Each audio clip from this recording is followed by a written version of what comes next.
Seasons change, water freezes, tires slip, and the person changing the radio in the car behind you can't find the perfect station. That's why there's AAA Auto Insurance. AAA insurance agents have been helping members get the coverage they need for over 100 years. Erratic weather? Check. Distracted drivers? Check. Being prepared for it all? Also, check. Get an insurance checkup to make sure you have the auto coverage that's right for you. Visit AAA.com/checkup or stop by your local AAA store.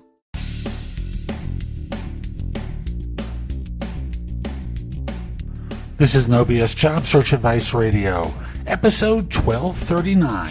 I'm Jeff Altman, the Big Game Hunter. I host this show, and welcome.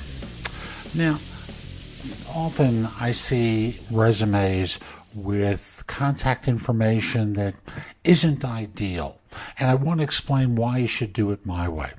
Hope you find this helpful. Hope you give it a great review in Apple Podcasts, Stitcher, wherever you listen to the show. And if we are connected on LinkedIn, send a connection request to me at linkedin.com/IN/the Big Game Hunter. Mention that you listen to the show because I like knowing I'm helping people. And by the way, if you're outside the U.S., definitely tell me that you listen to the show because I'm not accepting connection requests outside the U.S. otherwise because I'm starting to bump up close to LinkedIn's limitations on the number of connections that you can have. Now, with that, let's get going.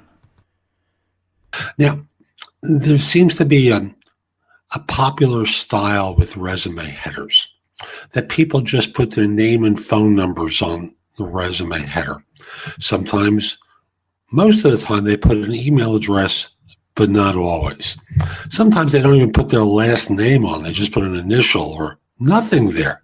So I'm expected to know that Jeff is me. Let me deal with the most important thing there. The first thing is always put city, state, and zip code on your resume. Now, in days of old, people put their address on the resume. They did that because firms would mail things to them. Obviously, no one's mailing anything anymore. They're emailing. But you want to put city, state, and zip code on for a reason that benefits you. Your resume is going to wind up in some database, whether it's with an agency or a corporation. A new job opens up. Here's how the search is run. They look for someone with particular skills and experiences using keywords. Then from there, they try to look by geography. Where is this person located?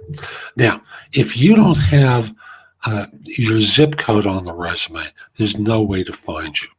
After all, if I live in New Jersey and they're doing the search by New York because the job is there, can't find you. If they try an area code search, well, let's say I was doing a 212 search and all the related area codes around New York, which is quite a lot, but I'm going to play with the idea. So I put in the 15 or so area codes around New York. Let's say you moved and you took your cell phone with you. You're going to come up in that search. So you've moved to Chicago and you're getting a call about New York. Doesn't work. Zip code is the easiest way for people to find you. And if you don't put zip code on your resume, no one will locate you in the future. If you don't provide it, it's a blank field. You're not coming up. Well, why don't they just search for everyone? I don't want people. And at the end of the day, we don't.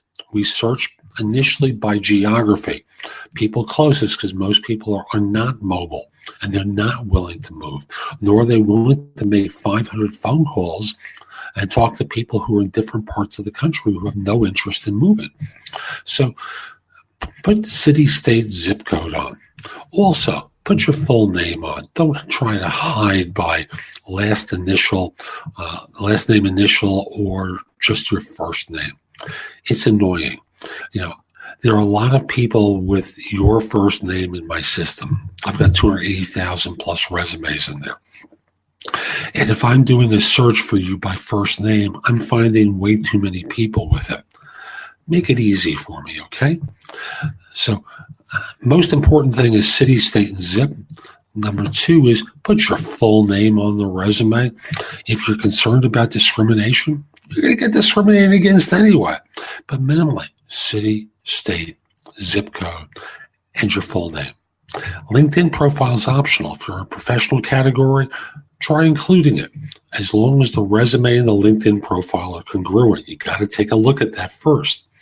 But assuming that they are, put the LinkedIn profile there. More and more firms want to look at it, to look at the recommendations, and in order to look for congruence. So make it easy for them.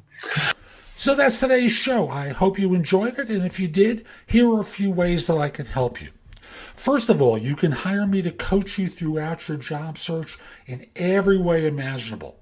That includes a resume and or LinkedIn profile critique, interview preparation, helping you with a salary negotiation and or networking, answering your questions about your job search, giving you advice about a decision you have to make once you have the offer.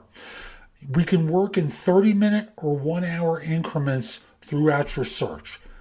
And the easiest way to talk with me about it is by connecting with me at linkedin.com/IN/the Big Game Hunter. Mention that you listen to the show. I just like knowing that I'm helping folks. And once we're connected, message me that you're interested in coaching. We'll do a free discovery conversation with one another. If you're not interested in coaching and you just have a few questions, the easiest way to do it is by reaching out to me through the Magnify app for iOS. That's Magnify with an I. Or if you don't have an iOS device, if you're an Android user or you just want to call me on the phone, do it through PrestoExperts.com, where I'm a career coach and job search expert. For those of you who've been listening to the show, you know that I always talk about JobSearchCoachingHQ.com. And recently, we've been changing the focus of the site to really emphasize interviewing and answering tough interview questions. If you join, you'll have access to curated information that you can watch, listen to, or read that's designed to help you find work more quickly, as well as videos and podcasts and other information. Again, an emphasis on interviewing and answering tough interview questions. You can also take my classes on Skillshare and become a premium member using the link in the show notes and get 2 months for free instead of the 1 month that the site offers. And the last thing I want to mention to you is schedule me for lunch. I do it at 12:30 most days, and for now I'm making myself available Monday, Wednesday, Thursday, and Friday for lunch at 12:30 Eastern Time. We'll meet over Zoom and be able to see one another. You bring something to eat, or if it's early for you, very simply bring some coffee with you. We'll sit and talk for 45 minutes. I'll answer your questions. That's less for $175. That's less than what I charge for comparable time for my coaching. So again, reach out to me through LinkedIn and we'll schedule a time for lunch. Have a great day. Take care.